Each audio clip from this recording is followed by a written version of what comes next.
ನಮಸ್ತೆ ಕರ್ನಾಟಕ. ನಾನು ನಿಮ್ಮೆಲ್ಲರ ಪ್ರೀತಿಯ ಮಧು. ಸೊ ಇವತ್ತು ನಾನು ಯಾವ ವಿಷಯದ ಬಗ್ಗೆ ಮಾತಾಡೋಕೆ ಹೊರಟಿದ್ದೀನಿ ಅಂತ ನಿಮ್ಗೆ ಆಲ್ರೆಡಿ ಗೊತ್ತಿದೆ. ಸೌಜನ್ಯ ಸೌಜನ್ಯ ಅನ್ನೋ ಹೆಣ್ಣು ಮಗಳ ಕೇಸ್ ಬಗ್ಗೆ ಒಂದು ವಾರದಿಂದ ನಮ್ಮ ಕರ್ನಾಟಕದಲ್ಲಿ ಸಂಚಲನ ಶುರು ಮಾಡಿರ್ತಕ್ಕಂಥ ಒಂದು ವಿಷಯ ಇದು. ಈ ವಿಷಯ ಎಷ್ಟು ಸಂಚಲನ ಮೂಡೋದಕ್ಕೆ ಮೇಯ್ನ್ ರೀಸನ್ ಒಂದು ವಿಡಿಯೋ, 40 ನಿಮಿಷದ ವಿಡಿಯೋ. ಅದನ್ನು ಮಾಡಿರ್ತಕ್ಕಂಥ MD Sameer. Hats off bro. ನಿಮಗಂತೂ ಏನು ಹೇಳಬೇಕು ಅಂತ ಗೊತ್ತಿಲ್ಲ, ಯಾಕೆಂದರೆ ಅಷ್ಟು ಡೀಟೇಲ್ ಆಗಿ ನೀವು ಅಷ್ಟು ಡೀಟೇಲ್ಸ್ನ ಕಲೆಕ್ಟ್ ಮಾಡಿದ್ದೀರಾ, ಅಷ್ಟೇ ನೀಟಾಗಿ ಎಕ್ಸ್ಪ್ಲೈನ್ ಮಾಡಿದ್ದೀರಾ. 40 ನಿಮಿಷ ಯಾರೇ ಕೂತ್ಕೊಂಡು ನೋಡಿದ್ರು ಕೂಡ ಆ ಕೇಸ್ ಬಗ್ಗೆ ನೀಟಾಗಿ ಅರ್ಥ ಆಗುತ್ತೆ. ಇದರಲ್ಲಿ ತಿಳ್ಕೊಳ್ಳೋದು ತುಂಬ ಇದೆ. ನಮ್ಮ ಧರ್ಮಸ್ಥಳದ ಬಗ್ಗೆ ತಿಳ್ಕೊಳ್ಳೋದು ತುಂಬ ಇದೆ, ಅಲ್ಲಿನ ಜನಗಳ ಬಗ್ಗೆ ತಿಳ್ಕೊಳ್ಳೋದು ತುಂಬ ಇದೆ. ಸೊ ಎಲ್ಲರೂ ದೇವರು ದೇವರು ಅಂತ ಅಂದ್ಕೊಂಡಿದ್ದ ಅವರೇ ಈ ರೀತಿ ಮಾಡಿದ್ರ ಅನ್ನೋ ಒಂದೇ ಒಂದು ಡೌಟ್ ಕೂಡ ಕ್ರಿಯೇಟ್ ಆಗುತ್ತೆ. ಎಷ್ಟೊಂದು ಜನ ಇದಕ್ಕೆ ಸಪೋರ್ಟ್ ಮಾಡ್ತಾ ಇದ್ದಾರೆ, ಇನ್ನು ಕೆಲವು ಜನ ತುಂಬ ಅದಕ್ಕೆ ರಿಗ್ರೆಟ್ ಮಾಡ್ತಾ ಇದ್ದಾರೆ, ಲೈಕ್ ಟ್ರೋಲ್ ಮಾಡ್ತಾ ಇದ್ದಾರೆ. ಅವನು ಮುಸ್ಲಿಂ ಹುಡುಗ ಹಿಂದೂಗಳ ಬಗ್ಗೆ ತಂದಿಡೋದಕ್ಕೆ ಕೆಲಸ ಮಾಡ್ತಿದ್ದಾನೆ, ಮುಸ್ಲಿಂ ಹುಡುಗ ಏನಕ್ಕೆ ಹಿಂದೂ ಬಗ್ಗೆ ಮಾತಾಡ್ತಾನೆ, ಹಿಂದೂ ದೇವಗಳ ಬಗ್ಗೆ ಮಾತಾಡ್ತಾನೆ, ದೇವಸ್ಥಾನಗಳ ಬಗ್ಗೆ ಮಾತಾಡ್ತಾನೆ. ಅಂಥವ್ರಿಗೆ ನಾನು ಒಂದೇ ಹೇಳೋದು, ಅವರ ಪ್ರೊಫೈಲನ್ನು ನೋಡಿ ನೀವು ಕೂಡ, ನಾನು ಕೂಡ ಅವ್ರ ಪ್ರೊಫೈಲ್ನ ನೋಡಿದೆ. ಯೂಟ್ಯೂಬಲ್ಲಿ ಅವರು ಹಾಕಿದಂಥ ಹಳೆ ವೀಡಿಯೋಸ್ಗಳನ್ನ ತುಂಬ ನೋಡಿದ್ದೀನಿ. ಅವರೆಲ್ಲೂ ಹಿಂದೂ ದೇವರುಗಳ ಬಗ್ಗೆ ಯಾವತ್ತೂ ಕೆಟ್ಟದಾಗ ಮಾತಾಡಿಲ್ಲ ನಾನು ನೋಡಿರೋ ಪ್ರಕಾರ. ಯಾಕೆಂದರೆ ಎಷ್ಟೋ ವೀಡಿಯೋಗಳಿದೆ, ಅವರು ಹಿಂದೂ ಧರ್ಮಗಳ ಬಗ್ಗೆ ತಿಳ್ಕೊಂಡು ಮಾತಾಡಿದ್ದಾರೆ, ಹಿಂದೂ ದೇವರುಗಳ ಬಗ್ಗೆ ತಿಳ್ಕೊಂಡು ಮಾತಾಡಿದ್ದಾರೆ. ಕೆಲವು ಇದರಲ್ಲಿ ಹಿಂದೂಗಳು ಹೆಂಗೆ ಗೊತ್ತಾ, ನಮಗೆ ಮೂಢನಂಬಿಕೆ ಜಾಸ್ತಿ. ಯಾರಿಗಾದ್ರೂ ಮೈ ಮೇಲೆ ದೇವ್ರು ಬರುತ್ತೆ ಅಂದ್ರೂ ನಂಬಿಡ್ತೀವಿ, ಯಾರ ಮೈ ಮೇಲೆ ಅದು ದೆವ್ವ ಬರುತ್ತೆ ಅಂದ್ರೂ ನಂಬ್ತೀವಿ. ಓಕೆ, ದೇವ್ರು ಎಲ್ಲಿದ್ದಾನೋ ಅಲ್ಲೇ ದೆವ್ವಗಳು ಇದೆ, ಹಾಗೆ ಧರ್ಮಸ್ಥಳನೂ ದೇವ್ರು ಎಲ್ಲಿದ್ದಾರೋ ಅಲ್ಲೇ ದೆವ್ವಗಳು ಇದೆ. ಅದನ್ನೇ ಅವರು ಕೂಡ ಹೇಳಿಕೊಟ್ಟಿರೋದು ಅಷ್ಟೇ. ಸೊ ನೀಟಾಗಿ ಎಕ್ಸ್ಪ್ಲೈನ್ ಮಾಡಿದ್ದಾರೆ. ಅದನ್ನೆಲ್ಲ ನೋಡಿ ಸಪೋರ್ಟ್ ಮಾಡೋಂಗಿರೋ ಸಪೋರ್ಟ್ ಮಾಡಿ, ಸಪೋರ್ಟ್ ಮಾಡಿಲ್ಲ ಅಂದರೆ ಅದು ನಿಮ್ಮಿಷ್ಟ. ಸೊ ನಾವಂತೂ ಸಪೋರ್ಟ್ ಮಾಡ್ತೀವಿ, ಯಾಕೆಂದರೆ ನಾವು ಹಿಂದೂಗಳಾಗ್ಬಿಟ್ಟು ನಾವೇನು ಅವ್ನಿಗೆ ಸಪೋರ್ಟ್ ಮಾಡೋದು ಅಂತ ಆ ರೀತಿ ಇಲ್ಲ. ಯಾಕೆಂದರೆ ಇಲ್ಲಿ ಮೇಯ್ನ್ ವಿಚಾರ ಬಂದು ಸೌಜನ್ಯ ಅವ್ರ ಬಗ್ಗೆ, ಸೌಜನ್ಯ ಅವ್ರಿಗೆ ಸಿಗಬೇಕಾಗಿರ್ತಕ್ಕಂಥ ನ್ಯಾಯದ ಬಗ್ಗೆ. ಸೊ ಅವರು ಅಷ್ಟು ನೀಟಾಗಿ ಎಕ್ಸ್ಪ್ಲೈನ್ ಮಾಡಿದ್ದಾರೆ 40 ನಿಮಿಷದಲ್ಲಿ. ಅಲ್ಲಿ ನನಗೆ ಮೇಯ್ನು ಈ ವಿಷಯದ ಬಗ್ಗೆ, ಹೌದು ಇವರು ಸಮೀರ್ ಅವ್ರು ಹೇಳ್ತಾ ಇರೋದು ನಿಜ ಅಂತ ನನಗೆ ಬಿಲೀವ್ ಆಗೋದಕ್ಕೆ ಶುರುವಾಗಿದ್ದೆ ಒಂದು 4-5 ಪಾಯಿಂಟ್ಸ್ಗಳಿಂದ. ಯಾವುದಾದ್ರು ಅಂದರೆ, ಒಂದು ಹಿಂದೂ ದೇವಾಲಯಗಳು, ಆಲ್ಮೋಸ್ಟ್ ಎಲ್ಲ ದೇವಾಲಯಗಳು ಕೂಡ ಸರ್ಕಾರದ ಅಂಡರ್ನಲ್ಲಿದೆ, ಆದರೆ ಈ ನಮ್ಮ ಧರ್ಮಸ್ಥಳ ಮಾತ್ರ ದೊಡ್ಡವರ ಅಂಡರಲ್ಲಿದೆ. ಸೊ ಅದೊಂದು. ಇನ್ನೊಂದೇನು ಅಂದರೆ, ಸೌಜನ್ಯ ಅವರ ಮನೆ ಡಿಸ್ಟೆನ್ಸ್ ಏನಿರ್ಬೋದು, ಅವರ ದೊಡ್ಡಪ್ಪ ಅವರು ಯಾರೋ ಸಿಕ್ಕಿ ಮಾತಾಡ್ಸಿರೋದಾಗಿರ್ಬೋದು, ಎಷ್ಟು ಡಿಸ್ಟೆನ್ಸಲ್ಲಿ ಅಷ್ಟು ಕವರ್ ಆಗಬೇಕಾಯಿತು, ಅದೆಲ್ಲ ನೀಟಾಗಿ ಎಕ್ಸ್ಪ್ಲೈನ್ ಮಾಡಿದ್ದಾರೆ. ಮತ್ತು ಅಪರಾಧಿ ಅಂತ ತಂದು ಕೂರಿಸಿರ್ತಕ್ಕಂಥ ವ್ಯಕ್ತಿ ಅವರು ಯಾವಾಗ ಧರ್ಮಸ್ಥಳಕ್ಕೆ ಬಂದರು, ಈ ಸೌಜನ್ಯ ಅವ್ರಿಗೆ ಈ ರೀತಿ ಯಾವಾಗಾಯಿತು, ಅದಕ್ಕೂ ಲಿಂಕೇ ಇರಲ್ಲ. ಸೊ ಆದರೂ ಕೂಡ ಅವ್ರನ್ನ ಈ ಕೇಸಲ್ಲಿ ಫಿಟ್ ಮಾಡ್ತಾರೆ. ಸೊ ಅದು ಕೂಡ ಒಂದು ಕನೆಕ್ಟ್ ಆಯಿತು. ಹಾಗೆ ಅಪರಾಧಿಯನ್ನು ಕರ್ಕೊಂಬಂದಂತಹ ಫ್ರೆಂಡ್ಸ್, ಅವರು ಕೂಡ ಧರ್ಮಾಧಿಕಾರಿಯ ಮಗನ ಫ್ರೆಂಡ್ಸ್. ಸೊ ಅದು ಕೂಡ ಎಲ್ಲೋ ಒಂದು ಕಡೆ ಕನೆಕ್ಟ್ ಆಗುತ್ತೆ. ಹೌದು, ಓಕೆ, ಯೋಚನೆ ಮಾಡಬೇಕಾಗುತ್ತೆ, ಹೌದಲ್ವಾ? ಎಲ್ಲ ಇಲ್ಲೇ ಅಲ್ಲೆಲ್ಲೇ ಲಿಂಕ್ ಆಗ್ತಾಯಿದೆ, ಎಲ್ಲ ಕಡೆಗೆ ಬಂದು ಅಲ್ಲೇ ಲಿಂಕ್ ಆಗ್ತಾಯಿದೆ. ಸೊ ನಂತರ ಇನ್ನೊಂದು ವಿಚಾರ ಮಾವುತರ್ದು. ಓಕೆ, ಮಾವುತನ ಮನೆ ಇಲ್ಲಿತ್ತು, ಅಲ್ಲಿ ಇವಾಗ ಅದನ್ನು ಕೆಡಿಸಿ ಹೋಟೆಲ್ ಕಟ್ಟಿದ್ದಾರೆ ಅಂತ, ಅದು ಕೂಡ ಕನೆಕ್ಟ್ ಆಯಿತು. ಯಾಕೆಂದರೆ ಅಲ್ಲಿ ಇದೆ, ಆ್ಯಕ್ಚುಲಾಗಿ ಆ ಹೋಟೆಲ್ ಇದೆ, ಆ ಪ್ಲೇಸ್ ಯಾರ್ದು ಏನೋ ನಮಗೂ ಗೊತ್ತಿಲ್ಲ ಬಿಡಿ. ಬಟ್ ಅವ್ರು ಹೇಳಿರೋ ಪ್ರಕಾರ ಆ ಹೋಟೆಲ್ ಇದೆ, ಆ ಹೋಟೆಲ್ ಇನಾಗ್ರೇಷನ್ ಕೂಡ ಅವರೇ ಮಾಡಿದ್ದು, ದೊಡ್ಡವರೇ. ಸೊ ಇದೆಲ್ಲ ವಿಚಾರಗಳನ್ನ ನೋಡೋದಾದರೆ, ಮತ್ತು ಪೊಲೀಸ್ ಅವರ ಬಗ್ಗೆ ಅವ್ರು ಹೇಳಿರೋ ಧೈರ್ಯ ನಿಜವಾಗ್ಲೂ ಮೆಚ್ಚಬೇಕು ಸರ್. ನಿಮ್ಮ MD ಸಮೀರ್ ಬ್ರೋ ನಿಜವಾಗ್ಲೂ ಮೆಚ್ಚಬೇಕು. ಯಾಕೆಂದರೆ ಪೊಲೀಸವ್ರನ್ನ ಎದುರಾಕೊಳ್ಳೋದಾಗ್ಲಿ, ಇಲ್ಲ ದೊಡ್ಡವ್ರನ್ನ ಎದುರಾಕೊಳ್ಳೋದಾಗ್ಲಿ, ಊರಿನ ದೊಡ್ಡವ್ರನ್ನ ಅಷ್ಟು ಸುಲಭದ ಮಾತಲ್ಲ. ಇದು ಎದುರಾಕೊಳ್ತಾರೆ ಅನ್ನೋದಕ್ಕಿಂತ ನೀವು ಆ ವಿಚಾರದ ಬಗ್ಗೆ ನ್ಯಾಯದ ಬಗ್ಗೆ ಎತ್ತಿ ಹಿಡಿತಾ ಇದ್ರಲ್ಲ, ಅದು ಮೆಚ್ಚಬೇಕಾದಿರೋ ವಿಷಯ.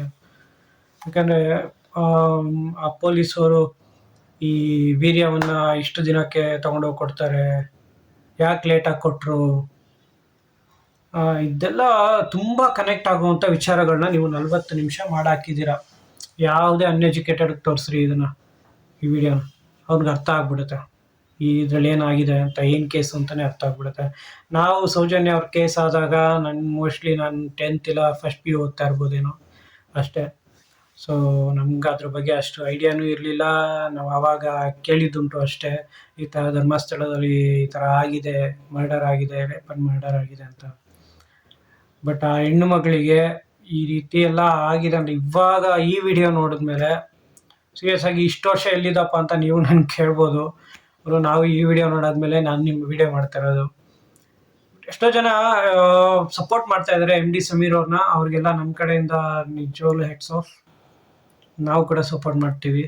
ಎಷ್ಟೋ ಜನ ಸೆಲೆಬ್ರಿಟಿ ಸಪೋರ್ಟ್ ಮಾಡ್ತಾ ಇದ್ದಾರೆ, ಎಷ್ಟೋ ಜನ ಇನ್ಸ್ಟಾಗ್ರಾಮ್ ಸೆಲೆಬ್ರಿಟೀಸ್ ಅವರು ಸಪೋರ್ಟ್ ಮಾಡ್ತಾ ಇದ್ದಾರೆ. ಅಂಥವ್ರಿಗೆಲ್ಲ ನಿಜವಾಗ್ಲೂ ಹೆಡ್ಸ್ ಆಫ್. ಎಲ್ಲರಿಗೂ ಸಪೋರ್ಟಾಗಿ ನಿಲ್ಲಬೇಕು. ಇಂಥವ್ರ ಬೆನ್ನಿಂದ ನಿಂತ್ರೇನೆ ಎಷ್ಟೋ ಹೆಣ್ಮಕ್ಳ ಅನ್ಯಾಯಕ್ಕೆ ನ್ಯಾಯನ ಕೊಡಿಸ್ಬೋದು. ಅಂದರೆ ಇನ್ನೂ ಕೆಲವ್ರು ಇದ್ದಾರೆ ಹಿಂದೂಗಳೇ ಪಾಪ ಅವ್ರು ಮಾತಾಡಿರೋ ಹಿಂದೂ ಹೆಣ್ಮಗಳ ಬಗ್ಗೆ, ಅಂಥವ್ರು ಅವ್ರ ವಿರುದ್ಧನೇ ಮಾತಾಡ್ತಾ ಇದ್ದಾರೆ.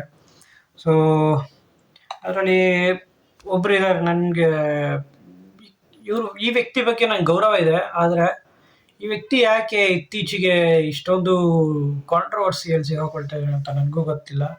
ಅದು ಯಾರು ಅಂದರೆ ಕೀರ್ತಿ ಸರ್. ನಿಮಗೆ ನಾನು ಒಂದೇ ಒಂದು ಕ್ವಶನ್ ಕೇಳ್ತೀನಿ. ಫಸ್ಟ್ ನೀವು ಏನು ಮಾತಾಡಿದ್ದೀರಾ ಅಂತ ನಾನು ಕೇಳಿಸ್ಬಿಡ್ತೀನಿ. ಮಾತಾಡಿದಂಗೆ ಇಷ್ಟ ಆಗಿಲ್ಲ, ಆ ಜಾಗದ ಬಗ್ಗೆ ಮಾತಾಡಿದಂಗೆ ಇಷ್ಟ ಆಗಿಲ್ಲ. ಜನರನ್ನ ಬ್ರೈನ್ ವಾಶ್ ಮಾಡುವ ಅಥವಾ ತಂದಿಡುವ ಕೆಲಸಗಳನ್ನು ಮಾಡಿದ್ರೆ ಸುಮ್ಮನೆ ಕೂತ್ಕೊಳ್ಳೋಕ್ಕಾಗಲ್ಲ. ದೇವಸ್ಥಾನದ ಬಗ್ಗೆ ಕೆಟ್ಟದಾಗ ಮಾತಾಡಿದಂಗೆ ಇಷ್ಟ ಆಗಿಲ್ಲ, ಆ ಜಾಗದ ಬಗ್ಗೆ ಮಾತಾಡಿದಂಗೆ ಇಷ್ಟ ಆಗಿಲ್ಲ. ಓಕೆ, ನೀವು ಹೇಳ್ತೀರಾ ದೇವಸ್ಥಾನದ ಬಗ್ಗೆ ನಂಗೆ ಮಾತಾಡಿದ್ದು ಇಷ್ಟ ಆಗಿಲ್ಲ, ಜಾಗದ ಬಗ್ಗೆ ಮಾತಾಡಿದ್ದು ನನಗೆ ಇಷ್ಟ ಆಗಿಲ್ಲ ಅಂತ. ಕೀರ್ತಿ ಸರ್, ನಿಮಗೆ ಒಂದೇ ಒಂದು ಕ್ವಶನ್ನು. ಸೊ ನೀವು ಎಲ್ಲ ತಿಳ್ಕೊಂಡು ಮಾತಾಡ್ತಾ ಇರೋ, ಇಲ್ಲ ತಿಳ್ಕೊಳ್ದೇನೆ ಮಾತಾಡ್ತಾ ಇರೋ ಗೊತ್ತಾಗ್ತಾ ಇಲ್ಲ. ಅವರು ಆ ವಿಡಿಯೋ ನೀವು ಪೂರ್ತಿ ನೋಡಿದ್ದೀರಾ ಅಂತ ಅಂದ್ಕೊಳ್ತೀನಿ. ಬಟ್ ಅವರೆಲ್ಲೂ ಆ ದೇವಸ್ಥಾನದ ಬಗ್ಗೆ ಕೆಟ್ಟ ಮಾತಾಡಿಲ್ವಲ್ಲ. ಸೊ ಅವ್ರು ಹೇಳಿರೋದಿಷ್ಟೇ, ಒಂದು ಆ್ಯಕ್ಟ್ನ ಪ್ರಕಾರ ಹಿಂದೂ ದೇವಸ್ಥಾನಗಳು ಸರ್ಕಾರದ ಅಂಡರಲ್ಲಿ ಹೋಗ್ಬೇಕು ಅಂತ. ಅವ್ರು ಹೀಗೆ ಹೇಳಿಲ್ವಲ್ಲ. ಅವರು ಓಕೆ ಧರ್ಮಸ್ಥಳ ದೇವರು, ಅಲ್ಲಿರೋ ದೇವ್ರು ಸರಿ ಇಲ್ಲ, ನೀವು ಯಾಕೆ ಹೋಗ್ತೀರಾ, ಧರ್ಮಸ್ಥಳ ಭಕ್ತಾದಿಗಳು ಹೋಗ್ಬೇಡಿ, ಆ ಥರ ಏನಾದ್ರು ಹೇಳಿದಾರಾ? ಇಲ್ಲ ದೇವಸ್ಥಾನ ಮುಚ್ಚಿಬಿಡಿ ಅಂತ ಆ ಥರ ಏನಾದ್ರು ಹೇಳಿದಾರಾ? ಇಲ್ಲ ಅಲ್ವಾ. ಅವ್ರು ಹೇಳಿರೋದು ಹಿಂದೂ ಆ್ಯಕ್ಟ್ನ ಪ್ರಕಾರ ಈ ದೇವಸ್ಥಾನ ಈ ಥರ ಸರ್ಕಾರಕ್ಕೆ ಹೋಗ್ಬೇಕು, ಆದರೆ ಅದು ಆಗಿಲ್ಲ ಅಂತ. ಅದನ್ನ ಅವ್ರು ಕ್ಲಾರಿಫಿಕೇಶನ್ ಕೊಡ್ಬೇಕಲ್ವಾ. ಆ ಧರ್ಮಾಧಿಕಾರಿಗಳು ಏನು ನಡೆಸ್ತಾ ಇದ್ದಾರೆ ಅವರು ಕ್ಲಾರಿಫಿಕೇಶನ್ ಕೊಡ್ಬೇಕಲ್ವಾ, ಏನಕ್ಕೆ ಧರ್ಮಸ್ಥಳ ಇನ್ನು ಸರ್ಕಾರದ ಅಂಡರಲ್ಲಿ ಇಲ್ಲ ಅಂತ. ಅಲ್ಲಿ ಧರ್ಮಸ್ಥಳಕ್ಕೆ ಜನರು ಹೋಗಿ ಉಂಡಿಲಿ ಏನು ದುಡ್ಡು ಹಾಕ್ತಾರಲ್ಲ, ಅದನ್ನೇ ಇವರು ಬಡ್ಡಿ ಕೊಡ್ತಾ ಇದ್ದಾರೆ ಧರ್ಮಸ್ಥಳದ ಚೀಟಿ ಹೆಸರಲ್ಲಿ. ಸೊ ಅವೆಲ್ಲ ಯಾಕೆ ನೀವು ಕೇಳ್ತಾ ಇಲ್ಲ? ಸೊ ಅದೊಂದು ಇನ್ನೊಂದು ಗೊತ್ತಾ, ಅವರು ದುಡ್ಡು ಇಸ್ಕೊಂಡಿದ್ದಾರೆ, 30 ಲಕ್ಷ ಎಷ್ಟೋ ಇಸ್ಕೊಂಡಿದ್ದಾರೆ ಈ ವಿಡಿಯೋ ಮಾಡೋ ಸಲುವಾಗಿ ಅಂತ. ಯಾರು ಕಣ್ಣಿಂದ ನೋಡಿಲ್ಲ. ಸೊ ಎಲ್ಲ ಓಕೆ, ಇವರು ಏನು ಕಣ್ಣಿಂದ ನೋಡಿಲ್ಲ, MD ಸಮೀರ್ ಅವರು ಕೂಡ ಏನು ಕಣ್ಣಾರೆ ನೋಡಿಲ್ಲ. ಆದರೆ ಅವರು ಕಲೆಕ್ಟ್ ಮಾಡಿರುವಂಥ ಎವಿಡೆನ್ಸ್ ಆ ರೀತಿ ಸ್ಟ್ರಾಂಗ್ ಆಗಿ ನಿಂತ್ಕೊಂಡಿದ್ದಾರೆ. ಓಕೆನಾ, ಅದ್ರ ಬಗ್ಗೆ ಯಾರು ಏನು ಮಾತಾಡೋದಕ್ಕೂ ಆಗಲ್ಲ. ಯಾಕಂದ್ರೆ ಅವರು ಇವಾಗ ಅವ್ರ ಕೋರ್ಟಲ್ಲಿ ಹೋಗಿ ನಿಲ್ಸಿದ್ರು ಕೂಡ ಅಷ್ಟೇ ಧೈರ್ಯವಾಗಿ ಮಾತಾಡ್ತಾರೆ. ಅವರು ಅದೇ ಕಾನ್ಫಿಡೆನ್ಸಲ್ಲಿ ಮಾತಾಡ್ತಾರೆ, ಅದಂತೂ 100% ಪಕ್ಕ. ಕೀರ್ತಿ ಅವ್ರಿಗೆ ನಾನು ಒಂದೇ ಒಂದು ಕ್ವಶನ್ ಕೇಳಬೇಕು. ನಾನೊಂದು ಸಾಂಗ್ ಕೇಳಿಸ್ತೀನಿ ನಿಮಗೆ. ಸೊ ಆ ಸಾಂಗಲ್ಲಿ ನಮ್ಮ ಹಿಂದೂ ದೇವರಿಗೆ ಬೈದಿದ್ದಾರೆ ಸರ್. ಗೊತ್ತಿಲ್ಲ ಅಲ್ಲ ಯಾವ ಸಾಂಗ್ ಅಂತ, ಫ್ಲ್ಯಾಶ್ ಆಗ್ತಾಯಿಲ್ಲ ಅಂದ್ಕೊಳ್ತೀನಿ. ಸಾಂಗ್ ಕೇಳಿಸ್ತೀನಿ, ಬಟ್ ಇದು ಯಾವುದೇ ಯಾರದೇ ವಿರುದ್ಧವಾಗಿ ಏನೋ ನಾನು ಮಾಡ್ತಾ ಇಲ್ಲ. ಜಸ್ಟ್ ಆ ಸಾಂಗ್ ನಿಮಗೋಸ್ಕರ ಹಾಕ್ತಾ ಇದ್ದೀನಿ, ಯಾಕೆ ಕೇಳಿಸ್ಕೊಂಡು.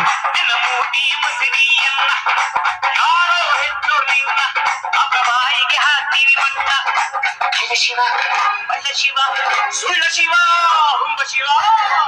ಸೊ ಈ song Shri Manjunatha movie song. Okay, ಒಪ್ಕೊಳ್ತೀನಿ ನಾನು. ಈ ಸಾಂಗಲ್ಲಿ ಇದೊಂದು ಸಾಂಗ್ ಬಿಟ್ಟರೆ ಬೇರೆ ಎಲ್ಲ ಸಾಂಗು ತುಂಬ ಚೆನ್ನಾಗಿದೆ. ಈ ಸಾಂಗ್ ಕೂಡ ಚೆನ್ನಾಗಿದೆ, ಚೆನ್ನಾಗಿಲ್ಲ ಅಂತಲ್ಲ. ಈ ಸಾಂಗ್ ಬಿಟ್ಟರೆ ಬೇರೆ ಸಾಂಗ್ಸ್ ಎಲ್ಲ ದೇವ್ರ ಬಗ್ಗೆ ತುಂಬಾ ಚೆನ್ನಾಗಿ ಆಡಿದ್ದಾರೆ. ಆದರೆ ಅದೇ ರೀತಿ ಇವಾಗ ನೀವು ಕೇಳ್ಬೋದು, ಇದನ್ನು ನೀವು ಯಾಕೆ ಅದೊಂದೇ ಸಾಂಗ್ ನೋಡ್ತೀರಾ, ಬೇರೆ ಸಾಂಗ್ಗಳು ನೋಡಿ, ಅವು ಚೆನ್ನಾಗಿದ್ದಾವೆ, ಮೂವಿ ಚೆನ್ನಾಗಿದೆ ಅಂತ. ಓಕೆ, ನಾನು ಒಪ್ಕೊಳ್ತೀನಿ, ಮೂವಿ ಚೆನ್ನಾಗಿದೆ, ಸಾಂಗ್ ಚೆನ್ನಾಗಿದೆ, ಸ್ಟೋರಿ ಚೆನ್ನಾಗಿದೆ. ಆದರೆ ಈ MT ಸಮೀರ್ ಅವರು ಮಾಡಿರ್ತಕ್ಕಂಥ 40 ನಿಮಿಷ ವೀಡಿಯೋದಲ್ಲಿ ಕಾನ್ಸೆಪ್ಟ್ ಕೂಡ ಅಷ್ಟೇ ಚೆನ್ನಾಗಿದೆ ಸರ್. ನೀವು ಜಸ್ಟ್ ಅದೊಂದೇ ಒಂದು ಲೈನ್ ಇಟ್ಕೊಂಡು ಹಿಂದೂ ದೇವರುಗಳ ಬಗ್ಗೆ ಮಾತಾಡಿದ್ದಾರೆ ಅಂತ ಹೇಳೋಕ್ಕಾಗಲ್ಲ ಅಲ್ವಾ? ಹಾಗಿದ್ರೆ ನೀವು ಇದಕ್ಕೆ ಉತ್ತರ ಕೊಡಿ ನೋಡೋಣ. ದೇವ್ರ ಬಗ್ಗೆ ಒಂದು ಸಾಂಗ್ ಬಂದಿರಲ್ಲ ಶ್ರೀ ಮಂಜುನಾಥ ಮೂವಿಯಲ್ಲಿ, ಸೊ ಅದ್ರ ಬಗ್ಗೆ ನೀವು ಆನ್ಸರ್ ಮಾಡಿ ನೋಡೋಣ. ಓಕೆ, ನನ್ನ ದೇವ್ರ ಬಗ್ಗೆ ನೀವು ಕೆಟ್ಟದಾಗಿ ಲೈನ್ಸ್ನ ಬರೆದಿದ್ದೀರಾ, ಬೈದಿದ್ದೀರಾ, ಈ ಸಾಂಗನ್ನ ಯಾಕೆ ಮಾಡಿದ್ದೀರಾ ಕೇಳಿ, ಪ್ರೊಡ್ಯೂಸರ್ನ ಕೇಳಿ, ಆ್ಯಕ್ಟ್ ಮಾಡಿರೋರ್ನ ಕೇಳಿ, ಸಿಂಗರ್ನ ಕೇಳಿ ನೋಡೋಣ. ಸಾಂಗ್ ಬರೆದಿರೋರ್ನೆಲ್ಲ ಕೇಳಿ. ಅದೆಲ್ಲ ಕೇಳೋಕ್ಕಾಗಲ್ಲ ನಿಮಗೆ. ಏನಾದ್ರು ನ್ಯಾಯ ಮಾತಾಡೋದಕ್ಕೆ ಕುತ್ಕೊಂಡ್ಬಿಟ್ರೆ ಬೇರೆ ಜಾತಿಯವರು ಬಂದ್ಬಿಡ್ತಾರೆ. ಎಲ್ಲಿಂದನೋ ರೋಷ ಉಕ್ಕಿ ಹರಿದ್ಬಿಡುತ್ತಲ್ವ ಹಿಂದೂಗಳ ಬಗ್ಗೆ. ನೋಡಿ ಸರ್, ನಾವು ಹಿಂದೂನೇ, ನಮ್ಮನೆ ದೇವ್ರು ಕೂಡ ಈಶ್ವರನೇ. ಸೊ ಅಂತ ಈಶ್ವರನ ಬಗ್ಗೆನೇ ಅವರು ಈ ಸಾಂಗ್ ಇರೋದು. ಸೊ ನೀವು ಹೇಳ್ತಿರಲ್ಲ, ಆ ಧರ್ಮಸ್ಥಳದಲ್ಲೂ ಅದೇ ಶ್ರೀ ಮಂಜುನಾಥ ಸ್ವಾಮಿನೇ ಇರೋದು, ಅವ್ರ ಬಗ್ಗೆನೇ ಬರೆದಿರೋ ಸಾಂಗು. ಈ ಹಾಡಿಗೆ ಉತ್ತರ ಕೊಡಿ ನೋಡೋಣ. ನೀವು ಅಷ್ಟೆಲ್ಲ ಕುತ್ಕೊಂಡು ಮಾತಾಡೋರು ಈ ಹಾಡಿಗೆ ಉತ್ತರ ಕೊಟ್ಬಿಟ್ರೆ ಮರು ಉತ್ತರನ ನಾನು ನಿಮ್ಗೆ ಕೊಡ್ತೀನಿ. ಸೊ ಅದೊಂದಾದರೆ ನೀವು ಇನ್ಸ್ಟಾಗ್ರಾಮಲ್ಲೆಲ್ಲ ತುಂಬ ಜನ ಹೇಳ್ತಾ ಇದ್ದಾರೆ, ಗೌಡ್ರ ಬಗ್ಗೆ ಮಾತಾಡೋದ, ಊರಲ್ಲಿ ಗೌಡ ಅಂತ ಯಾಕೆ ತಗೊಂಡ. ಸೊ ಒಂದು ಅರ್ಥ ಮಾಡ್ಕೊಳ್ಳಿ, ಊರಲ್ಲಿ ದೊಡ್ಡ ಮನೆತನ ಇದ್ದರೆ ಅಥವಾ ತುಂಬ ವಯಸ್ಸಾದವ್ರು ಯಾರಾದರೂ ಇದ್ದರೆ ಗೌಡ ಅಂತಾನೆ ಮಾತಾಡಿಸ್ತಾರೆ. ಅದು ಒಂದು ಮರ್ಯಾದೆ ಕೊಟ್ಟು ಮಾತಾಡಿಸುವಂಥದ್ದು. ಗೌಡ ಅಂದರೆ ಮರ್ಯಾದೆ ಕೊಟ್ಟು ಮಾತಾಡಿಸುವಂಥದ್ದು. ಅದನ್ನು ನೀವು ಪರ್ಸ್ನಲ್ ಆಗಿ ತಗೊಳ್ತಾ ಇದ್ದೀರಾ, ಗೌಡ ಅನ್ನೋ ಜಾತಿ ಬಗ್ಗೆ ಮಾತಾಡ್ತಾ ಇದ್ದಾರೆ ಅಂತ. ಇನ್ನೂ ಕೆಲವ್ರು ಇದ್ದಾರೆ, ಎಜುಕೇಟೆಡ್ ನನ್ನ ಮಕ್ಕಳು, ಅನ್ಎಜುಕೇಟೆಡ್ ಮಕ್ಕಳು ಗೊತ್ತಿಲ್ಲ, ಏನು ಅಂದರೆ ಹಾಕ್ಕೊಳ್ತಾರೆ ಇನ್ಸ್ಟಾಗ್ರಾಮ್ ಸ್ಟೇಟಸಲ್ಲೆಲ್ಲ, ತಾಯಿಗೆ ಪ್ರೀತಿಯ ಮಗ ಹಂಗೆ ಹಿಂಗೆ ಅಂತ. ನಿನ್ನ ತಾಯಿ ಹೊಟ್ಟೆಲಿ ನೀನು ಹುಟ್ಟಿದ್ಯಾ, ಸೊ ಅರ್ಥ ಮಾಡ್ಕೋ. ಬೇರೆ ಹೆಣ್ಮಗಳಿಗೆ ಅವನು ನ್ಯಾಯ ಕೊಡ್ಸೋದಕ್ಕೆ ಮಾತಾಡಿರೋದು. ಅದನ್ನು ನೀನು ಅರ್ಥ ಮಾಡ್ಕೊಳ್ದೆ ಅವ್ರಿಗೆ ಮುಸ್ಲಿಂ ಆಗಿ ನೀನು ನಮ್ಮ ಹಿಂದೂ ಬಗ್ಗೆ ಮಾತಾಡ್ತೀಯ, ನಿನಗೆ ಯಾವನ್ ರೈಟ್ಸ್ ಕೊಟ್ಟಿದ್ದು, ಹಾಗೆ ಹೀಗೆ ಬಿಟ್ಬಿಡಿ. ಇಂಡಿಯಾ ಅಂದಮೇಲೆಲ್ಲ ಒಂದೇ, ನಮ್ಮ ಕರ್ನಾಟಕ ಅಂದಮೇಲೂ ಎಲ್ಲರೂ ಒಂದೇ. ಸೊ ಹಿಂದೂ ಮುಸ್ಲಿಂ ಎಲ್ಲರೂ ಒಂದೇ ಗುರು. ಅದಕ್ಕೆ ಅಲ್ವಾ ಸ್ಕೂಲಿಂದನೂ ಹೇಳ್ಸ್ಕೊಂಬರ್ತೇವೆ. ಇವಾಗಲೂ ನಮ್ಮ ಸ್ಕೂಲಲ್ಲಿ ನಮ್ಮ ಮಕ್ಕಳು ಕಲಿಯೋದು ಅದೇ ಅಲ್ವಾ, ಒಂದೇ ಮಾತರಂ. ಸೊ ಒಂದೇ ಮಾತರಂ ಅಂದರೆ ಯಾವುದೇ ಜಾತಿ ಭೇದ ಭಾವ ಏನೂ ಇಲ್ಲ ಗುರು, ಯಾವ ಜಾತಿನೂ ಅಡ್ಡಿ ಬರಲ್ಲ. ಅದಕ್ಕೆ ಹೇಳೋದು, ಮಕ್ಕಳು ಮನಸ್ಸೇ ಗುರು ನಿಷ್ಕಲ್ಮಶ ಮನಸ್ಸು. ಅವ್ರು ಮುಸ್ಲಿಂ ಆಗಿರ್ಬೋದು, ಕ್ರಿಶ್ಚಿಯನ್ ಆಗಿರ್ಬೋದು, ಹಿಂದೂ ಆಗಿರ್ಬೋದು, ಯಾರಾದರೂ ಆಗಿರ್ಬೋದು, ಕೂಡ್ಕೊಂಡು ಆಟ ಆಡ್ತಾರೆ, ಚೆನ್ನಾಗಿ ಬಾಂಧವ್ಯ ಬೆಳೆಸ್ಕೊತಾರೆ, ಚೆನ್ನಾಗಿ ಫ್ರೆಂಡ್ಶಿಪ್ ಮಾಡ್ಕೊತಾರೆ. ಆದರೆ ದೊಡ್ಡವ್ರಿಗೆ, ಚಿಕ್ಕ ಮಕ್ಕಳಲ್ಲಿ ಮೆದುಳು ಚಿಕ್ಕದು, ದೊಡ್ಡವರಲ್ಲಿ ಮೆದುಳು ದೊಡ್ಡದು, ಬಟ್ ಬುದ್ಧಿ ಚಿಕ್ಕದು. ಅದಕ್ಕೆ ಅಲ್ವಾ ಹೇಳೋದು, ಯಾವಾಗ ದೊಡ್ಡವರು, ನಮ್ಮಂಥ ದೊಡ್ಡವರಾಗಿರ್ಬೋದು, ನಮಗಿಂತ ದೊಡ್ಡವರಾಗಿರ್ಬೋದು, ಎಲ್ಲರೂ ಯಾವಾಗ ನಾವೆಲ್ಲ ಒಂದೇ, ನಮ್ಮ ಪ್ರಪಂಚದಲ್ಲಿ ಇರೋರೆಲ್ಲ, ನಮ್ಮ ಭಾರತ ದೇಶದಲ್ಲಿ ಇರೋರೆಲ್ಲ ಒಂದೇ ಅಂತ ಅನ್ಕೊತೀವೋ ಆವಾಗಲೇ ದೇಶ ಉದ್ಧಾರ ಆಗೋದು. ಹಿಂದೂ ಮುಸ್ಲಿಂ ಎಲ್ಲ ಬಿಟ್ಬಿಡಿ, ಒಂದು ಹೆಣ್ಮಗಳ ಬಗ್ಗೆ ಮಾತಾಡಿದಾರೆ ಅಂದರೆ ಅದಕ್ಕೆ ರೆಸ್ಪೆಕ್ಟ್ ಕೊಡಿ. ಸೊ ನಾನು ಈ ವಿಷಯದಲ್ಲಿ ಟ್ರೋಲರ್ಸ್ಗಳ ಬಗ್ಗೆ ಮಾತಾಡಬೇಕು. ಟ್ರೋಲರ್ಸ್, ಎಲ್ಲ ಟ್ರೋಲರ್ಸ್ಗೂ ನನ್ನ ಕಡೆಯಿಂದ ಹ್ಯಾಟ್ಸ್ ಆಫ್. ಯಾಕೆ ಅಂದರೆ ನಾನು ಕೂಡ ಈ ವಿಡಿಯೋ ಬಗ್ಗೆ ನನಗೂ ಗೊತ್ತಿರಲಿಲ್ಲ, ಒಂದು ಟ್ರೋಲ್ ಪೇಜಿಂದ ನಾನು ಈ ವಿಡಿಯೋನ ತಿಳ್ಕೊಂಡೆ. ಸೊ ಆ ಟ್ರೋಲವರು ಈ ಪೇಜ್ನ ಶೇರ್ ಮಾಡಿದರು, ಯಾರೆಲ್ಲ ನೋಡಿಲ್ಲ ಇನ್ನು ನೋಡಿ ಅಂತ. ಸಮೀರ್ ಅವರ ಬಗ್ಗೆನೂ ನಿಮಗೆ ಧೈರ್ಯ ಮೆಚ್ಚಬೇಕು ಅಂತೆಲ್ಲ ಹಾಕಿದ್ರು. ನಾನು ಏನಿರ್ಬೋದು ಇದು ಹಾರರ್ ಧರ್ಮಸ್ಥಳ ಅಂತ ನಾನು ನೋಡಿದಾಗ ನನಗೆ ಒಂದು ಕ್ಷಣ 40 ನಿಮಿಷ ವೀಡಿಯೋ ನೋಡಿ ಮೈ ಜುಮ್ ಅಂದ್ಬಿಡ್ತು. ಅಷ್ಟು ಚೆನ್ನಾಗಿ ಎಕ್ಸ್ಪ್ಲೈನ್ ಮಾಡಿದರು. ಸೊ ಟ್ರೋಲರ್ಸ್, ಈ ವಿಡಿಯೋ ಕರ್ನಾಟಕದಲ್ಲಿ ಈ ರೇಂಜ್ಗೆ ತಲುಪೋದಕ್ಕೆ ಮೇನ್ ರೀಸನ್ ನೀವೇ. ಅದಕ್ಕೆಲ್ಲ ನಮ್ಮ ಕಡೆಯಿಂದ ಒಂದು ಸೆಲ್ಯೂಟ್, ನಮಸ್ಕಾರ ಏನಾದರೂ ಅಂದ್ಕೊಳ್ಳಿ ಸರ್. ಒಳ್ಳೆ ರೀತಿಲಿ ಈ ವಿಡಿಯೋನ ಸ್ಪ್ರೆಡ್ ಮಾಡಿದ್ದೀರಾ. ಸೊ ಇದಕ್ಕೆಲ್ಲ ಯಾರು ಸಪೋರ್ಟ್ ಮಾಡ್ತಾ ಇದ್ದಾರೆ, ಎಮ್ ಡಿ ಸಮೀರ್ ಅವ್ರಿಗೆ ಯಾರು ಸಪೋರ್ಟ್ ಮಾಡ್ತಾ ಇದ್ದಾರೆ, ಸೌಜನ್ಯ ಅವ್ರಿಗೆ ನ್ಯಾಯ ಕೊಡ್ಸೋದಕ್ಕೆ ಯಾರೆಲ್ಲ ಟ್ರೈ ಮಾಡ್ತಾ ಇದ್ದಾರೆ, ಎಲ್ಲರಿಗೂ ನನ್ನ ಕಡೆಯಿಂದ ಆಲ್ ದಿ ಬೆಸ್ಟ್ ಹೇಳ್ತೀನಿ. ಆದಷ್ಟು ಬೇಗ ಸೌಜನ್ಯ ಅವ್ರಿಗೆ ನ್ಯಾಯ ಸಿಗಲಿ. ಯಾಕಂದರೆ ಎಲ್ಲರೂ ಕಾಯ್ತಾ ಇರೋದೇ ಅದಕ್ಕೆ. ಅವರೊಬ್ಬರಿಗೆ ಅಂತಲ್ಲ, ಪ್ರಪಂಚದಲ್ಲಿ ಎಷ್ಟೋ ಜನ ಹೆಣ್ಮಕ್ಳ ಮೇಲೆ ರೇಪ್ ಆಗ್ತಾ ಇದೆ, ಮರ್ಡರ್ ಆಗ್ತಾ ಇದೆ, ಎಷ್ಟೋ ಜನ ಅನ್ಯಾಯ ಮಾಡ್ತಾ ಇದ್ದಾರೆ ಹೆಣ್ಮಕ್ಳಿಗೆ. ಸೊ ಅದೆಲ್ಲ ನಿಲ್ಲಬೇಕು. ಅದೆಲ್ಲ ನಿಲ್ಲಬೇಕು ಅಂದರೆ ಕಾನೂನು ಒಳ್ಳೆ ರೀತಿಯಲ್ಲಿ ಕ್ರಮಗಳನ್ನ ಕೈಗೊಳ್ಳಬೇಕಾಗುತ್ತೆ. ಸೌಜನ್ಯ ಏನು ಮಾಡೋಕ್ಕಾಗಲ್ಲ, ಅವರು ಇವಾಗ ಇಲ್ಲ. ಬಟ್ ಅವರ ಹೆಸರಲ್ಲಿ ಇವಾಗ ಒಂದು ನ್ಯಾಯಕ್ಕಾಗಿ ಹೋರಾಟ ನಡೆಸ್ತಾ ಇದ್ದಾರೆ ಅಂದರೆ ಎಲ್ಲರೂ ಸಪೋರ್ಟ್ ಮಾಡಬೇಕಾಗುತ್ತೆ. ಯಾರು ಮಾಡೋಕ್ಕಾಗ್ತಾ ಇಲ್ವೋ ಬಿಟ್ಬಿಡಿ, ಸುಮ್ಮನೆ ನಿಮ್ಮ ಕೈಯಲ್ಲಿ ಆಗಲ್ಲ ಅಂತ ಬಿಟ್ಬಿಡಿ. ಅದು ಬಿಟ್ಟು ಈ ಜಾತಿ ವಿಷಯದಲ್ಲಿ ತಗೊಂಡು ಅವ್ರನ್ನ ಟ್ರೋಲ್ ಮಾಡೋದು ಅವೆಲ್ಲ ಸರಿ ಇಲ್ಲ. ಅವೆಲ್ಲ ನಿಮಗೆ ಒಳ್ಳೇದಲ್ಲ. ನಿಮ್ಮ ಮನೇಲೂ ಹೆಣ್ಮಕ್ಳಿದ್ದಾರೆ, ನಿಮ್ಮ ಮನೇಲೂ ಯಾರಾದರೂ ಹೆಣ್ಮಕ್ಳಿಗೆ ದೊಡ್ಡವ್ರು ಈ ಥರ ಮಾಡಿ ಆಗೋದು ಬೇಡ. ಹಂಗೆ ನಾವು ಅದೇ ಅಂದ್ಕೊಳ್ಳೋದು. ಬಟ್ ಅದನ್ನು ಮಾಡಿ ಇದೇ ವ್ಯಕ್ತಿ ಇದೇ ಎಮ್ ಡಿ ಸಮೀರ್ ಬಂದು ಆವಾಗ ನಿಮಗೆ ನ್ಯಾಯ ಕೊಡಿಸ್ತೀನಿ ಅಂತ ಕೂತ್ಕೊಂಡಾಗ ಅವಾಗ ನೀವು ಖುಷಿ ಪಡ್ತೀರಲ್ವಾ? ನಮ್ಮ ಮನೆ ಹೆಣ್ಮಗಳ ಬಗ್ಗೆ ಮಾತಾಡೋಕೆ ಬರ್ತಿದ್ದಾನಪ್ಪ ಅಂತ. ಹಾಗೆ ಸೌಜನ್ಯ ಕೂಡ ನಿಮ್ಮನೆ ಹೆಣ್ಮಗಳು ಅಂತ ಅಂದ್ಕೊಳ್ಳಿ. ಅವ್ರಿಗೆ ಸಪೋರ್ಟ್ ಮಾಡ್ತಾ ಇರೋರೆಲ್ಲ ನಿಮ್ಗೆ ಸಪೋರ್ಟ್ ಮಾಡ್ತಾ ಇದ್ದಾರೆ ಅಂತ ಅಂದ್ಕೊಳ್ಳಿ ಅಲ್ವಾ? ಆವಾಗ ನೀವು ಕೂಡ ಸಪೋರ್ಟ್ ಮಾಡ್ತೀರ ಅವ್ರಿಗೆ. ಸುಮ್ಮನೆ ಯಾರೋ ಒಬ್ರು ಹೇಳಿದ್ರು, ಅವ್ರು ಯಾರೋ ಹೇಳ್ತಾರೆ ಗೌಡ ಬಗ್ಗೆ ಮಾತಾಡಿದ್ಯಾ, ಅವ್ರು ಇನ್ನೊಬ್ಬ ಹೇಳ್ತಾರೆ ಹಿಂದೂ ಬಗ್ಗೆ ಮಾತಾಡಿದ್ಯಾ, ಇನ್ನೊಬ್ರು ಯಾರೋ ಹೇಳ್ತಾರೆ ದೇವಸ್ಥಾನದ ಬಗ್ಗೆ ಮಾತಾಡಿದ್ಯಾ. ಗುರು ಎಲ್ಲರೂ ಬರೀ ಅದನ್ನೇ ಹೇಳ್ತಾ ಇದ್ದೀರಾ. ಸೌಜನ್ಯ ಬಗ್ಗೆ ಮಾತಾಡಿರೋದು ಯಾರು ನೋಡೇ ಇಲ್ವಾ? ಹಂಗಾದ್ರೆ 40 ನಿಮಿಷ ವಿಡಿಯೋದಲ್ಲಿ ಯಾರೋ ಕೆಲವರು ಹೇಳ್ತಾರೆ ಅವರು ಎಜುಕೇಟೆಡ್, ಸೀರಿಯಸ್ ಆಗಿ ಮೊದಲೆಲ್ಲಿ ಹೋಗಿದ್ದಪ್ಪ ನೀನು, ಇವಾಗ ಮಾಡ್ತಾ ಇದೆಯಾ ವಿಡಿಯೋ ಅಂತಾರೆ. ಗುರು ಇದಕ್ಕಿಂತ ಮುಂಚೆ ತುಂಬ ವಿಡಿಯೋಸ್ ಬಂದಿದ್ದಾವೆ. ಯಾವುದು ಈ ರೇಂಜಿಗೆ, ಅದೇ ಸೌಜನ್ಯ ಅವರ ಕೇಸ್ ಬಗ್ಗೆನೇ ಯಾವುದು ಈ ರೇಂಜಿಗೆ ಪಾಪ್ಯುಲರ್ ಆಗಿಲ್ಲ. ಅಂದರೆ ಲೈಕ್ ಅದು ಎಕ್ಸ್ಪ್ಲೋರ್ ಆಗಿಲ್ಲ ಆ ವಿಡಿಯೋಸು. ಇವ್ರ ವಿಡಿಯೋ ಎಷ್ಟೊಂದು ಎಕ್ಸ್ಪ್ಲೋರ್ ಆಗಿದೆ ಅಂದರೆ ಈ ಜನ್ರೇಷನ್ ಹಂಗಿದೆ. ಅಂದರೆ ಈಗ ಎಮ್ ಡಿ ಸಮೀರ್ ಅವರ ಏಜ್ನ ನೀವು ತಗೊಂಡ್ರೆ ಅವ್ರಿಗೆ ಸೌಜನ್ಯ ಅವರ ಕೇಸ್ ಆದಾಗ ಅವ್ರು ಇನ್ನೂ ಮೋಸ್ಟ್ಲಿ ಕಾಲೇಜ್ ಡೇಸಲ್ಲಿ ಇದ್ರು ಅನ್ಸುತ್ತೆ. ಕಾಲೇಜ್ ಇರ್ಬೋದು, ಇಲ್ಲ ಸ್ಕೂಲ್ ಡೇಸಲ್ಲಿ ಇರ್ಬೋದು ಅಷ್ಟೇ ಅವರು ಅಲ್ವಾ? ಅವಾಗ ಅವ್ರು ಏನು ವೀಡಿಯೋ ಮಾಡೋಕ್ಕಾಗತ್ತೆ, ಅವ್ರಿಗೇನು ಅರ್ಥ ಆಗಿರುತ್ತೆ. ಆದರೆ ಈಗ ಟೆಕ್ನಾಲಜಿ ಅಷ್ಟು ಚೆನ್ನಾಗಿದೆ ಸರ್. ಟೆಕ್ನಾಲಜಿನ ಅಷ್ಟು ಕ್ಲೀನಾಗಿ ಬಳಸ್ಕೊಂಡಿದ್ದಾರೆ ಅವರು, ಅಷ್ಟು ಕ್ಲೀನಾಗಿ ಎಕ್ಸ್ಪ್ಲೈನ್ ಮಾಡಿದ್ದಾರೆ, ಅಷ್ಟು ಕ್ಲೀನಾಗಿ ಎಲ್ಲ ಕಲೆಕ್ಟ್ ಮಾಡಿದ್ದಾರೆ ಎವಿಡೆನ್ಸ್ನ. ಸೊ ಅದನ್ನು ನೋಡಬೇಕಾಗುತ್ತೆ, ಅದನ್ನು ಯೋಚನೆ ಮಾಡಬೇಕಾಗುತ್ತೆ. ನೀನು ಯಾವಾಗಲೂ ನಡೆದಿರೋದು ಇವಾಗ ಯಾಕಪ್ಪ ತೆಗಿತಾ ಇದೆಯಾ ಅಂತ ಮಾತಾಡಿದ್ರೆ, ಹಂಗಾದ್ರೆ ನೀವೆಲ್ಲ ಏನು ಮಾಡ್ತಾ ಇದ್ದೀರಾ? ಇಷ್ಟು ವರ್ಷ ಆಯ್ತಲ್ಲ, ಆ ಹುಡುಗ ಇವಾಗ ಮಾತಾಡಿದ ತಕ್ಷಣ ನೀವೆಲ್ಲ ಯಾಕೆ ಮಾತಾಡ್ತಾ ಇದ್ದೀರಾ ಅಲ್ವಾ? ಸೊ ಇವಾಗಿರೋ ಟೆಕ್ನಾಲಜೀಸ್ ಹೇಳ್ಬೇಕಾ, ನಮ್ಮ ಸೋಷಿಯಲ್ ಮೀಡಿಯಾನೇ ಸಾಕು ನಿಮಗೆ ಹಿಂಗೆ ಫೇಮಸ್ಸು ಆಗ್ಬೋದು, ಹಿಂಗೆ ಡಮಾರು ಆಗ್ಬೋದು ನೀವು. ಹಾಗೆ ಅಲ್ಲ, ಈ ವಿಷಯನೂ ಕೂಡ ಹಿಂಗೆ ಫೇಮಸ್ ಆಯಿತು. ಫೇಮಸ್ ಅನ್ನೋದಕ್ಕಿಂತ ಆ ಒಳ್ಳೆ ವಿಷಯ ಸ್ಪ್ರೆಡ್ ಆಗಿದ್ದು ಖುಷಿ ಇದೆ ನನಗೆ. ಇನ್ನೊಂದು, ನಮ್ಮ ನ್ಯೂಸ್ ಚಾನಲ್ಗಳು, ಕನ್ನಡ ನ್ಯೂಸ್ ಚಾನಲ್ಸು, ದರ್ಶನ್ ಸರ್ದು ಕೇಸ್ ಆದಾಗ ಎಷ್ಟು ಬಾಯಿ ಬಂದಂಗೆಲ್ಲ ಮಾತಾಡಿದ್ರಿ. ಓಕೆ, ಅವರು ಅಂಥವ್ರು ಇಂಥವ್ರು, ಅವ್ರ ಫ್ಯಾನ್ಸ್ ಇಂಥವ್ರು ಎಲ್ಲ ಮಾತಾಡಿದ್ರಿ. ಓಕೆ, ಒಪ್ಕೊಳ್ತೀನಿ, ಅವರು ಏನು ಕೇಸ್ ಆಗಿದೆ, ಅವರು ಕೂಡ ಒಬ್ಬ ವ್ಯಕ್ತಿನ ಸಾಯಿಸಿದ್ದಾರೆ. ಅವ್ರು ಇನ್ನೂ ಏನೋ ಆ ಕೇಸ್ ನಡೀತಾನೆ ಇದೆ.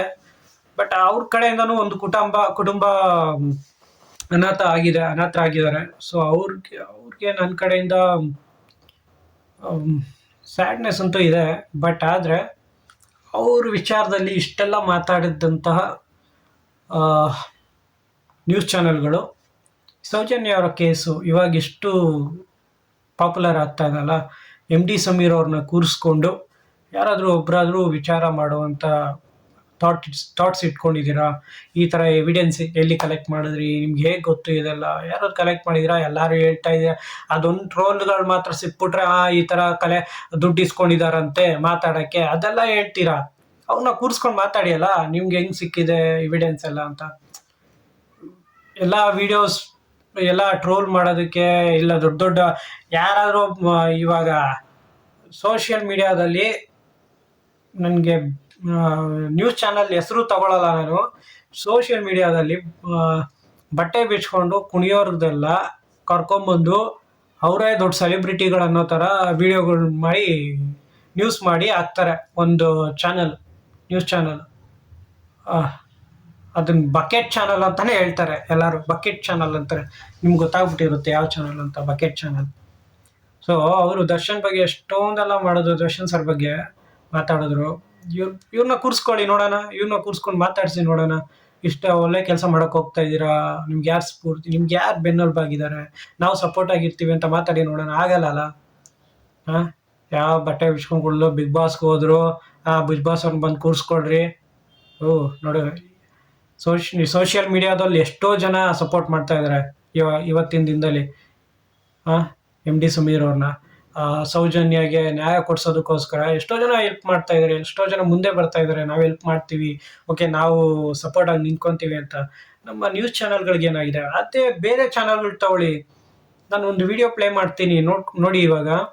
Sameer MD over his viral video discussing the 2012 rape and murder of 17-year-old Saujanya in Dakshina Kannada. Now in the video, the 13-minute video, which extensively uses AI-generated graphics, is reviewed by over, or rather has been viewed over 1.5 crore times. It was uploaded on February 27th. So ನೋಡಿದ್ರಲ್ಲ, foreign ಆಗಿರ್ಬೋದು, ಇಲ್ಲ ನಮ್ಮ ಭಾಷೆ ಬಿಟ್ಟು ಬೇರೆ ಭಾಷೆಯವ್ರಿಗೂ ಕೂಡ ಈ case ಬಗ್ಗೆ ಎಷ್ಟು ಕ್ಲೀನಾಗಿ ಅರ್ಥ ಆಗಿದೆ, ಆ ಹುಡುಗನ ಬಗ್ಗೆ ಎಷ್ಟು ಕ್ಲೀನಾಗಿ ಅರ್ಥ ಆಗಿದೆ. ನಮ್ಮ ನ್ಯೂಸ್ ಚಾನಲ್ಗಳಿಗೆ ಯಾಕೆ ಅರ್ಥ ಆಗಿಲ್ಲ ಅಂತ ನನಗೆ ಇದುವರೆಗೂ ಗೊತ್ತಾಗಿಲ್ಲ. ಯಾಕೆ ಯಾರೂ ಧ್ವನಿ ಎತ್ತಾ ಇಲ್ಲ ಇದ್ರ ಬಗ್ಗೆ? ಎಲ್ಲರಿಗೂ ಜಸ್ಟ್ ಟೈಮ್ ಪಾಸ್ಗೆ ಏನು ನ್ಯೂಸ್ ಬೇಕೋ ಅಷ್ಟೇ, ಓಕೆನಾ? ಕಾಂಟ್ರವರ್ಸೀಸ್, ಸಿನಿಮಾ ತಾರೆಯರು, ಅದು ಇದು, ಮಕ್ಕಳ ಗರ್ಭಿಣಿ ಆಗ್ಬಿಟ್ರು ಒಂದು ನ್ಯೂಸು, ಮಕ್ಕಳಾಗ್ಬಿಟ್ರು ಒಂದು ನ್ಯೂಸು, ಡ್ರೈವರ್ಸ್ ಡಿವೋರ್ಸ್ ಆದರೂ ಒಂದು ನ್ಯೂಸು, ಮದುವೆ ಆದರೂ ಒಂದು ನ್ಯೂಸು. ಎಲ್ಲದಕ್ಕೂ ನ್ಯೂಸ್ ಮಾಡ್ತೀರಾ, ಇದನ್ನು ಮಾತ್ರ ನ್ಯೂಸ್ ಮಾಡಲ್ಲ. ಆ ಹುಡುಗನ ಕೂರಿಸಿ ಕೇಳಿ, ಒಂದು ಒಳ್ಳೆ ವಿಷಯ ಇದೆ ಆ ಹುಡುಗನಲ್ಲಿ, ಅವ್ರಿಗೆ ನಾವು ಸಪೋರ್ಟ್ ಆಗಿರ್ತೀವಿ. ಸೊ ಇಷ್ಟೇ ವಿಷಯ. ನಾನು ಸೌಜನ್ಯ ಅವ್ರ ಬಗ್ಗೆ ನಾನು ಏನು ಹೇಳೋಕ್ಕಾಗಲ್ಲ, ಯಾಕೆಂದರೆ ನನಗಷ್ಟು ಡೀಟೇಲ್ಸ್ ಗೊತ್ತಿಲ್ಲ. ಸೊ ನಾನು ಏನು ನೋಡಿದ್ದೀನೋ ಅಷ್ಟೇ ಡೀಟೇಲ್ಸ್ ನನಗೆ ಗೊತ್ತಿರೋದು. ನಾನಂತೂ ಎಲ್ಲೂ ಹುಡುಕಿಲ್ಲ, ಏನಿಲ್ಲ. ಸೊ ಸಮೀರ್ ಅವರು ಆ ಒಂದು ಒಳ್ಳೆ ಕೆಲಸ ಮಾಡಿದ್ದಾರೆ. ಹೆಡ್ಸ್ ಆಫ್ ಸಮೀರ್ ಅವರೇ ನಿಮಗೆ. ಸೊ ನಮ್ಮ ಕಡೆಯಿಂದ ಸಪೋರ್ಟ್ ಇದ್ದೇ ಇರುತ್ತೆ. ಕರ್ನಾಟಕದ ಜನತೆ ಯಾರೆಲ್ಲ ಸೌಜನ್ಯನ ನಮ್ಮ ಮನೆ ಮಗಳು ಅಂತ ಅಂದ್ಕೊಂಡಿದ್ದಾರೋ ಅವ್ರ ಎಲ್ಲರ ಕಡೆಯಿಂದನೂ ನಿಮಗೆ ಸಪೋರ್ಟ್ ಇದ್ದೇ ಇರುತ್ತೆ. ಈ ಕಾರ್ಯನ ಇಲ್ಲೇ ನಿಲ್ಸಕ್ಕೆ ಹೋಗಬೇಡಿ, ಯಾರಿಗೆ ಎದುರ್ಕೊಂಡು ಮುಂದುವರಿಸಿ. ಆ ಹೆಣ್ಣು ಮಗಳಿಗೆ ನ್ಯಾಯ ಸಿಕ್ಕೇ ಸಿಗುತ್ತೆ. ಧನ್ಯವಾದಗಳು. ಥ್ಯಾಂಕ್ ಯು ಸೊ ಮಚ್ ನನ್ನ ವಿಡಿಯೋನ ಇಷ್ಟೊತ್ತು ನೋಡಿದ್ದಕ್ಕೆ. ನಿಮಗೆ ಈ ವಿಡಿಯೋದಲ್ಲಿ ಏನಾದ್ರು ವಿಷಯ ಇದೆ ಅನಿಸಿದ್ರೆ ಶೇರ್ ಮಾಡಿ, ನನ್ನ ಚಾನಲ್ನ ಸಬ್ಸ್ಕ್ರೈಬ್ ಮಾಡಿ. Thank you so much. ಮತ್ತೆ ನಾಳಿನ ವಿಡಿಯೋದಲ್ಲಿ ಸಿಗ್ತೀನಿ. ಧನ್ಯವಾದಗಳು.